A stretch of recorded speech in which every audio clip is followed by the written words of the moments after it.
시대의 소망 55장 볼 수 있게 임하지 않음. 어떤 바리새인들이 예수에게 나와 하나님의 나라가 어느 때에 임하니까라고 물었다. 침례 요한이 나팔 소리처럼 온 땅을 울리는 천국이 가까웠느니라. 는 기별을 전한 지도 벌써 3년 이상이 지났다. 그러나 아직도 이 바리새인들은 왕국이 성립되었다는 아무런 증거를 보지 못하였다. 요한을 거절하고 발걸음마다 예수님을 반대한 많은 사람들은 그분의 사명이 실패했다고 암시하고 있었다.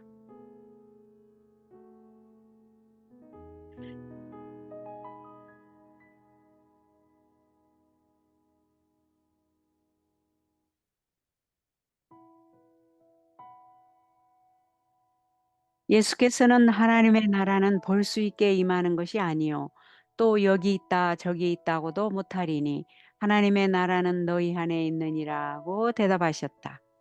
하나님의 나라는 마음에서 시작된다. 하나님의 나라가 임하는 표로 세속적 권력이 나타나는 것을 보기 위해 이곳저곳을 바라보지 말라. 제자들을 돌아보면서 때가 이르리니 너희가 인자의 날 하루를 보고자 하되 보지 못하리라고 그분께서는 말씀하셨다. 그것에는 세속적인 화려함이 수반되지 않기 때문에 그대들은 영광스러운 나의 사명을 분별하지 못할 위험이 있다. 그대들은 비록 인성에 가려졌지만 사람의 생명과 빛이 되는 그분이 그대들과 같이 있는 현재의 특권이 얼마나 큰 것인지를 깨닫지 못하고 있다. 그대들이 지금 누리고 있는 기회, 즉 하나님의 아들과 같이 담화하며 길을 걸어가는 그러한 기회를 사모하는 마음으로 돌아보게 될 날이 올 것이다.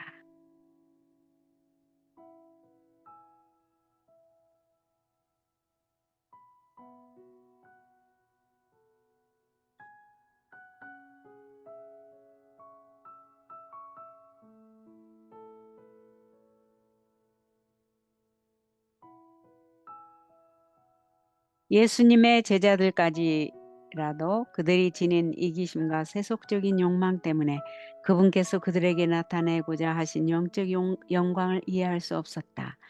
제자들이 구주의 품성과 사명을 충분히 깨달은 것은 그리스도께서 아버지에게로 승천하시고 신자들에게 성령을 부어주신 후의 일이었다. 성령의 침례를 받은 후에야 그들은 자신들이 영광의 주께서 임재하신 바로 그곳에 있었다는 사실을 깨닫기 시작하였다. 그리스도의 말씀이 그들의 기억에 되살아날 때에 그들의 마음은 열려서 예언을 이해하고 그분께서 행하신 이적을 깨달을 수 있었다. 경이로운 그분의 생애가 저희 앞에 지나갔으며 그들은 꿈에서 깬 사람들과 같았다. 그들은 말씀이 육신이 되어 우리 가운데 거하심에 우리가 그의 영광을 보니 아버지의 독생자의 영광이요 은혜와 진리가 충만하더라는 말씀을 깨달았다. 그리스도께서는 타락한 아담의 자녀들을 구원하려고 실제로 하나님을 떠나 죄 많은 세상에 오셨다. 제자들은 이 모든 사실을 깨닫기 전에 이제 자신들이 더욱 하찮게 생각되었다. 그리스도께서는 타락한 아담의 자녀들을 구원하려고 실제로 하나님을 떠나 죄 많은 세상에 오셨다. 제자들은 이 모든 사실을 깨닫기 전보다 이제 자신들이 더욱 하찮게 생각되었다. 그들은 그분의 말씀과 하신 일을 되풀이해 말하는데 결코 실증을 느끼지 않았다. 어렴풋이 이해했던 그분의 교훈들이 이제 새로운 계시처럼 제자들에게 똑똑히 제시되었다. 성경은 제자들에게 새로운 책이 되었다.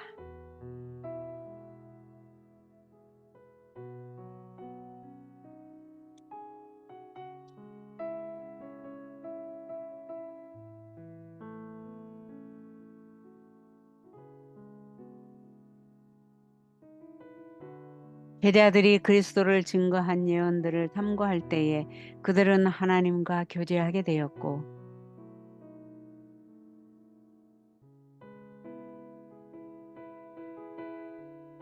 당신이 세상에서 시작한 사업을 마치기 위해 승천하신 그분을 잘 알게 되었다.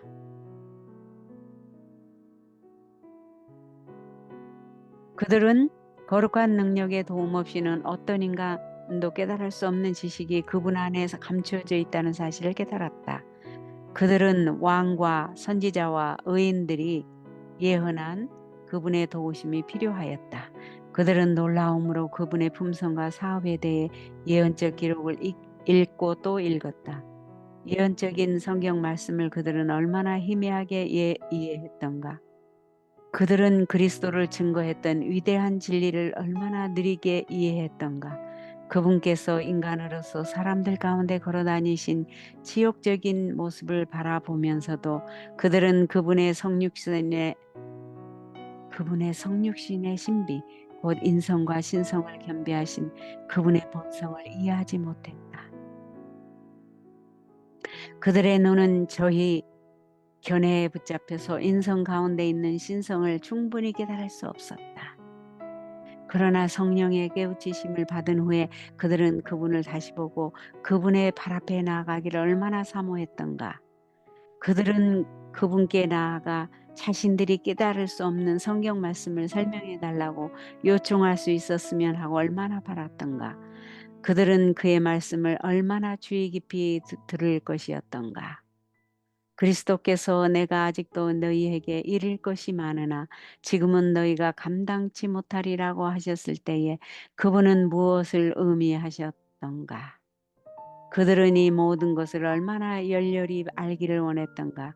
제자들은 그들의 믿음이 매우 약했던 것과 그들의 사상이 목표에서 매우 멀리 벗어나서 그 실제를 깨닫지 못한 것을 슬퍼하였다.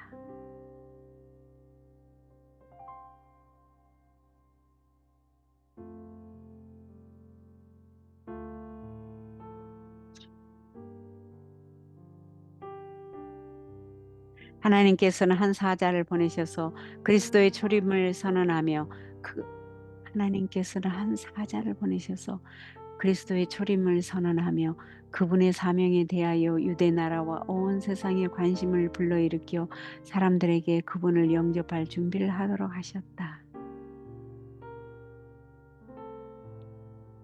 요한이 선언한 놀라운 인물이 30년 이상 그들 가운데 계셨지만 그들은 참으로 그분을 하나님에게서 보내심을 받은 자로 알지 못했다.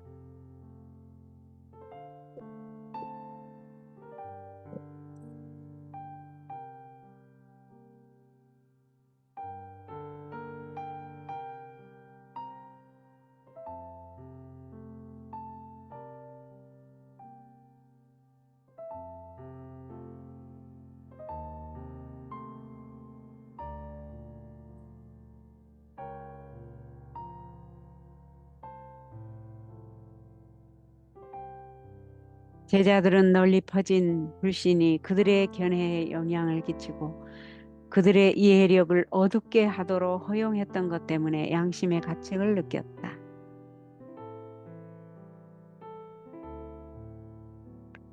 이 어두운 세상의 빛이신 그분께서 그 어둠 가운데서 비추고 있었지만 그들은 이 빛이 어디서 온 것인지 깨닫지 못하였다. 그들은 자신들이 어찌하여 그리스도께서 책망하실 수밖에 없는 방향으로 나아갔는지에 대해 스스로 자문하였다. 그들은 종종 그분의 말씀을 반복하면서 왜 우리가 세속적 생각과 제사장들이나 납비들의 반대가 우리의 감각을 혼란하게 하도록 방임했으며 이로 말미암아 모세보다 더 크고 솔로몬보다 더 지혜로우신 분이 우리를 가르치고 계신 것을 깨닫지 못하였을까 하고 말하였다.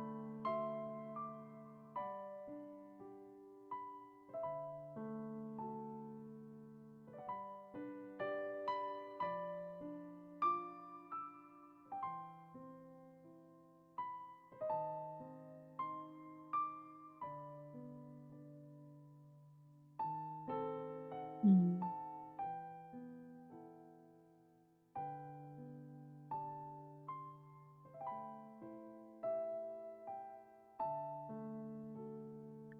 우리의 귀는 얼마나 둔했던가, 우리의 이해력은 얼마나 약했던가.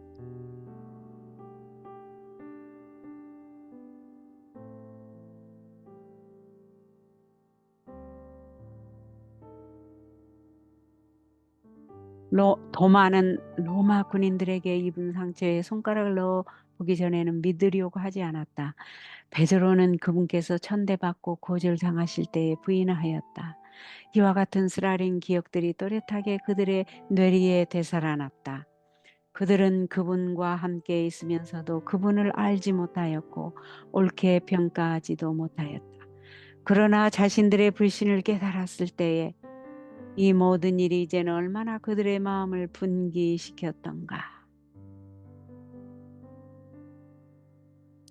제사장들과 관원들이 연합하여 그들을 대적하고 공회 앞으로 끌려가서 옥에 던졌을 때라도 그리스도를 따르는 자들은 그 이름을 위하여 능력받는 일에 합당한 자로 여기심을 기뻐하였다. 그들은 사람들과 천사들 앞에서 그들이 그리스도의 영광을 알고 있다는 것을 밝히기를 기뻐하였으며 모든 것을 잃어버릴지라도 그분을 따르기로 선택하였다. 성령의 조명 없이는 인간이 그리스도의 영광을 분별할 수 없다는 것이 사도시대처럼 오늘날에도 사실이다. 진리와 하나님의 사업은 세상을 사랑하고 타협하는 그리스도교로 말미암아 옳은 평가를 받지 못한다. 안일하고 세속적인 영광과 세상과 일치하는 길 가운데서는 주님을 따르는 자들을 찾을 수 없다. 그들은 수고와 비천과 비난의 길에서와 정사와 권세와 이 어둠의 세상 주관자들과 하늘에 있는 악의 영들에게 대하여 싸우는 전쟁 마당에서 멀리 앞선 자들이다.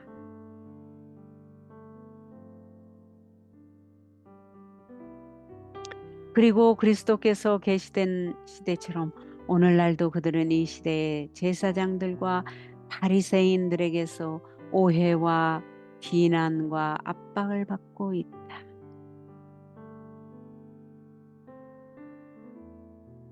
하나님의 나라는 볼 수 있게 임하지 않는다. 자아희생의 정신을 지닌 하나님의 은혜의 복음은 결코 세속적인 정신과 조화될 수 없다.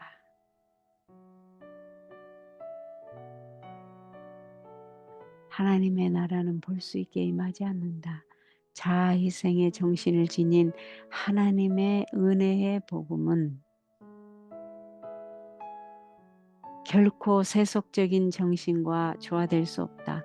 이 두 원칙은 서로 반대된다. 육에 속한 사람은 하나님의 성령의 일을 받지 아니하나니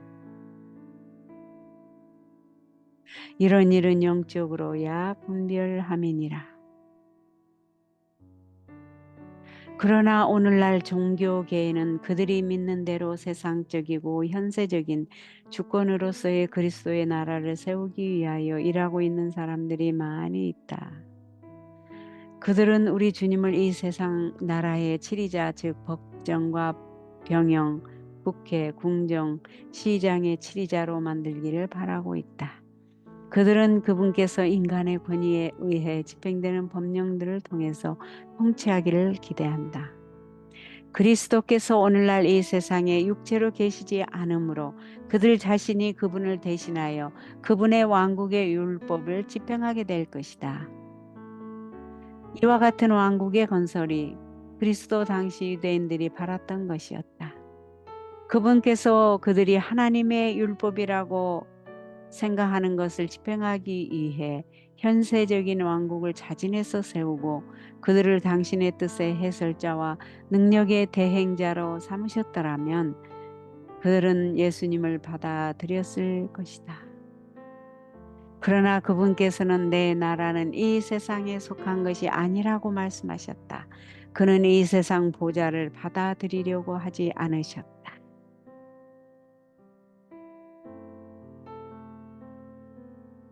예수께서 사시던 그 당시의 정부는 부패하고 강압적이었다.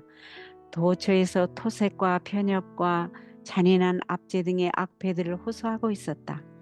그럼에도 불구하고 구주께서는 사회개혁을 시도하지 않으셨다. 예수께서는 국가의 권력 남용을 공격하지도 않으셨고 국가의 원수를 정죄하지도 않으셨다. 그분은 권력을 장악한 자의 권위와 행정에 간섭하지 않으셨다. 우리의 모본이신 그분께서는 세속적인 정치를 멀리 하셨다. 그분께서 사람들의 재난에 무관심하셨기 때문이 아니라 구제책이 단순히 인간적인 그리고 외적인 조치에 있지 않았기 때문이다. 구제책의 효과가 있으려면 반드시 사람들에게 개인적으로 미쳐야 하고 반드시 마음을 개심시켜야 한다.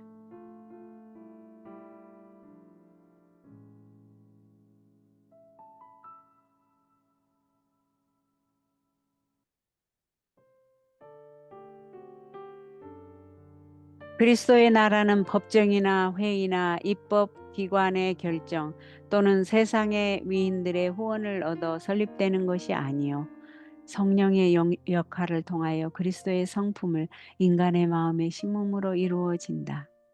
영접하는 자 곧 그 이름을 믿는 자들에게는 하나님의 자녀가 되는 권세를 주셨으니 이는 혈통으로나 육적으로나 사람의 뜻으로 나지 아니하고 오직 하나님께로서 난 자들이니라. 여기에 인류를 향상시킬 수 있는 유일한 능력이 있다. 그러므로 이 사업을 성취하기 위한 인간의 일은 하나님의 말씀을 가르치고 또 실행하는 것이다.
사도 바울은 인구가 조밀하고 부유하고 사악하고 이교에 말할 수 없는 악습으로 더럽혀진 고린도에서 봉사를 시작하면서 이렇게 말했다. 내가 너희 중에서 예수 그리스도와 그의 십자가 못 박히신 것 외에는 아무것도 알지 아니하기로 작정하였음이니라. 그 후 바울은 가장 더러운 죄로 말미암아 부패되었던 어떤 자들에게 편지할 때에 너희 중에 이와 같은 자들이 있더니 주 예수 그리스도의 이름과 우리 하나님의 성령 안에서 씻음과 거룩함과 의롭다 하심을 얻었느니라. 그리스도 예수 안에서 너희에게 주신 하나님의 은혜를 인하여 내가 너희를 위하여 항상 하나님께 감사하노니라고 그는 말할 수 있었다.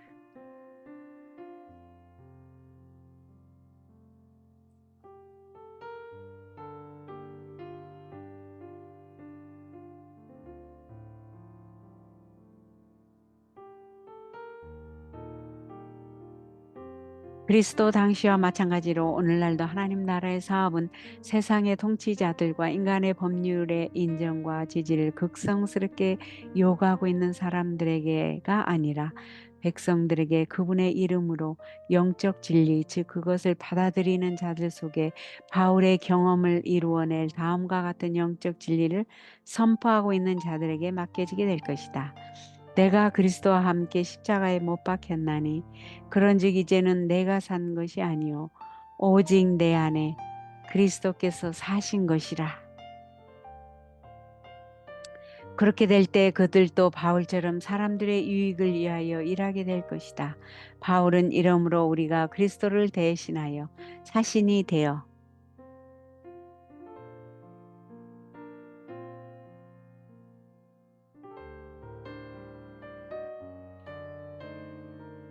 하나님이 우리로 너희를 권면하시는 것 같이 그리스도를 대신하여 간구하노니 너희는 하나님과 화목하라고 말하였다.